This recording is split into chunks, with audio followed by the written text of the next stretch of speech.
Carnival is this century's version of the Toyota Tarago. We all either know someone that has or does own one. It's the quintessential mummobile. Me and my family of 3 have been testing the Carnival SI for the past 2 weeks. So if you want to know if it made me feel like a soccer mum, then just keep watching for this week's family review. This video will be split up into chapters, and here are the time codes. So if there's anything you want to see specifically, then you can jump ahead or you can take a look at the YouTube timeline below. For more information, make sure you head over to the CarsGuide site for my full written review, and make sure you subscribe to our YouTube channel and like this video so you don't miss out on any of our upcoming videos. The Carnival SI comes in at just under $55,000 plus on-road costs. This is the diesel version, but if you wanted the petrol version, that will be about $2,000 cheaper. It competes with the likes of the Hyundai Staria and the Volkswagen Multivan. This is really affordable compared to those competitors, as there isn't a multivan in this price point. The second up spec for the Staria comes in at $7,000 more, but it does add all-wheel drive. So this colour here is ceramic silver, and it is the only colour that comes at no cost out of all 6. If you want to get one of the other colours, it's going to cost you an extra $695. There are 4 variants of the Carnival, all of which come in a diesel and a petrol version. The SI is one up from the base model, and while it is missing some of those fun luxe features we have known the Kias to have, it doesn't feel any less premium inside the cabin here. It is missing some of those better features that the higher grade variants do have, like the automatic windscreen wipers, the electric adjustable seats, and the push button start engines, which nowadays just feels a little outdated. The SI has this huge touchscreen. It's 12.3 inches and it is so seamlessly integrated into the dash. You've got your wired Android Auto and Apple CarPlay, 8-speaker sound system, and there is USB charger points in every single row. We've got 3 up the front and 2 in each of the second and third row. There is also this really cool quiet mode feature. All you have to do is touch the quiet mode button on the touchscreen and it makes the second and third row volume drop down. So when your little one falls asleep in the back, you can keep listening to what you want and you don't have to worry about it disturbing your sleeping babe. If I had to pick any people mover type van, the Carnival is the top of my list. From side on, you can definitely tell it is a van, but from the front and from the rear, Kia have done a really great job at disguising that van look, and it looks more like an SUV. From the front, they've got their signature grille, which just makes it look a little bit more beefy and mean, and you've got these great 18-inch alloy wheels. Now, this isn't going to be a deal breaker for most people, but with the SI variant, you have to lock the car using the key fob. Now, if you're a parent and you've got your hands full and you're carrying your baby or your toddler and you're grocery shopping, having to rummage through your handbag or into your pocket to lock and unlock the car can be really annoying. But like I said, not really a deal breaker. Up front, although the SI is missing some of the features that the 2 top variants have, it definitely doesn't look like it. It has this very stylish luxe feel to it with the 2-tone colour scheme, and Kia have been very smart in keeping the light colour up the front away from sticky toddler fingers.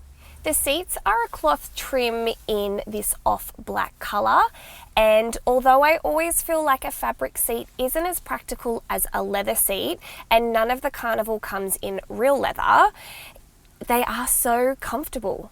There are 4 cup holders up the front here. We've got 2 in the centre here. There are actually 2 back here as well, which is for the front or for the back seat. And there are 2 bottle holders in the door, but they are very small. They're only going to fit about a 600ml drink bottle.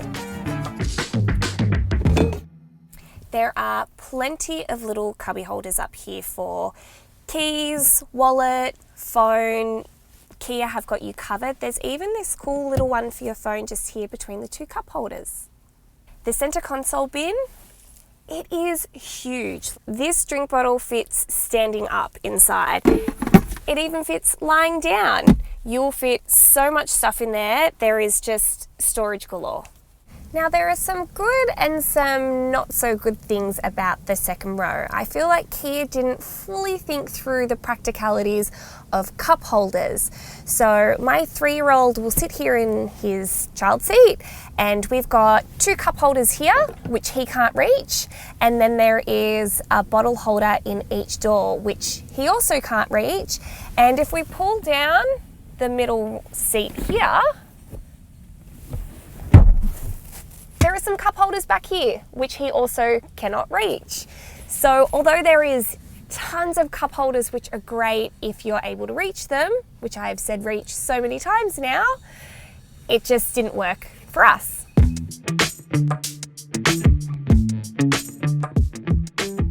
You've got coat hooks in the ceiling on both sides that you can hang your jacket up on. You've got your shopping bag hook here as well, so if you've got 1 or 2 bags you could hang off there so it's not rolling around at the floor. And this seat that I'm sitting on can actually be completely removed, which, if you don't need all 8 seats, is an option that I would personally do so it's easier to walk back to the 3rd row. Now, being a people mover, I feel like I don't even need to comment on the space back here. These seats move forward and backwards, so you can create as much space as you want for the 2nd or the 3rd row. You can recline the seats as well to make them as comfortable as you need. And I can't forget to mention there are 5 ISOFIX points and 5 top tether child seat restraint points. Getting the car seat in was as easy as any other car. The tether point is right down the bottom, so it's still easy to hook in. You've just got to really release your tether to latch it on.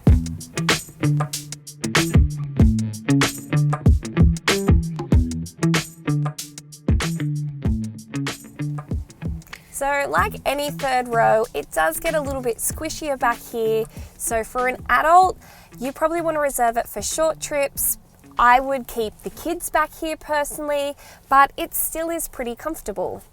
So there are 3 cup holders back here. You've got 1 on the left-hand side and there are 2 over on the right-hand side.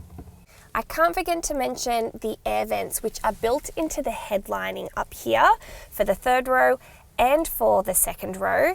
There is dual zone climate control for front seat passengers, and for the 2nd row, the control vent is in the headlining, out of reach from your toddler, but the driver can reach it to adjust the temperature. This boot is huge. With all seats in play, you get 627 litre capacity. Now, it is obviously going to be vertical and you will have to stack things on top of each other, but that is still huge with all 8 seats. Now, if you fold down the 3rd row, you're going to get 2,785 litre capacity. That leaves me speechless. You could fit so much back here. There is also some really great cubbies on either sides for your spare shopping bags, and we even keep sunscreen, mozzie repellent, all those things that you think you might need but you don't always need. There is a spot for them back here.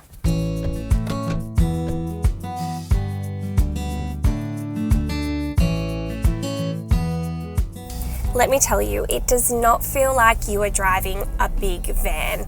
I've been testing the 2.2 litre 8-speed automatic diesel and it handles really easily.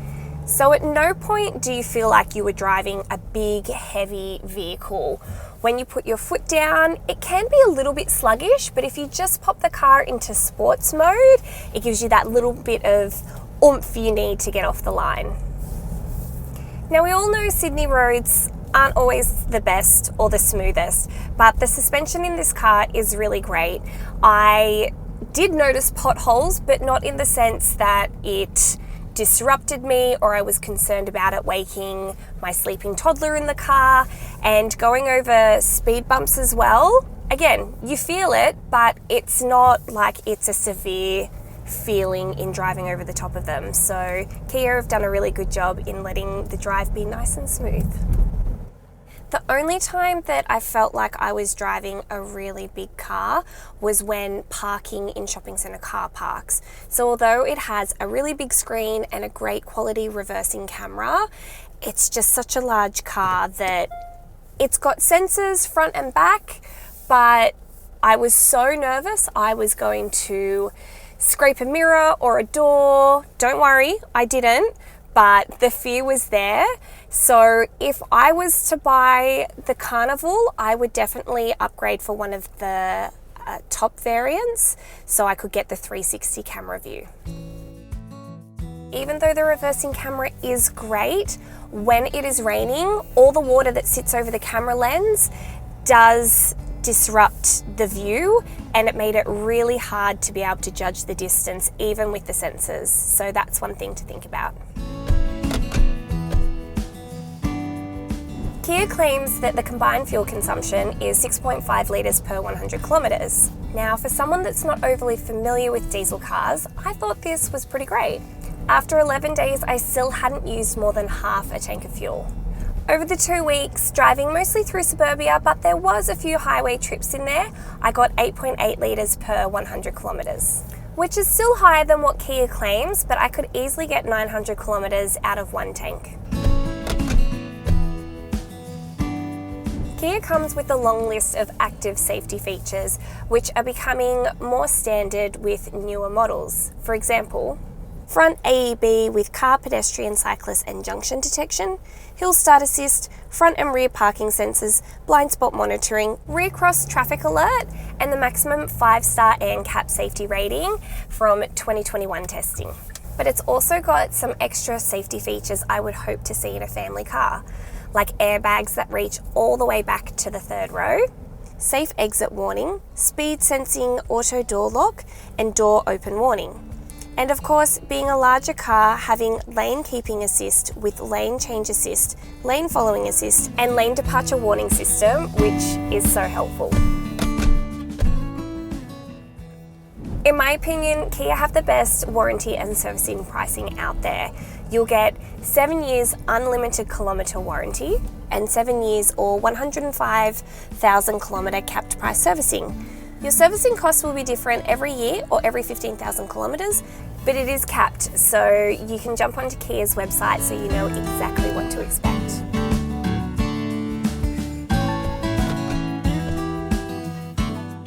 For being one up from the base model, I am so impressed with the SI Carnival. It's not lacking any of those important safety features, like the airbags reaching all the way to the back row. It is stylish, it is comfortable, it has everything that you and your family could need. There really isn't anything bad to say about this car. There are a few things, but it's more annoyances than anything else, like the cup holders in the second row being too far away for my toddler to be able to reach his drink, and having to use the key to physically unlock the car. But none of that would put me off purchasing this car. If you wanted to have some of the more fancy higher grade features, you could get one of the higher variants, but this car just really gets the job done. If you thought the two-toned interior was as stylish as I did, then make sure you like this video and head on over to our CarsGuide site for my full written review. Thanks for watching, and I'll see you in my next family review.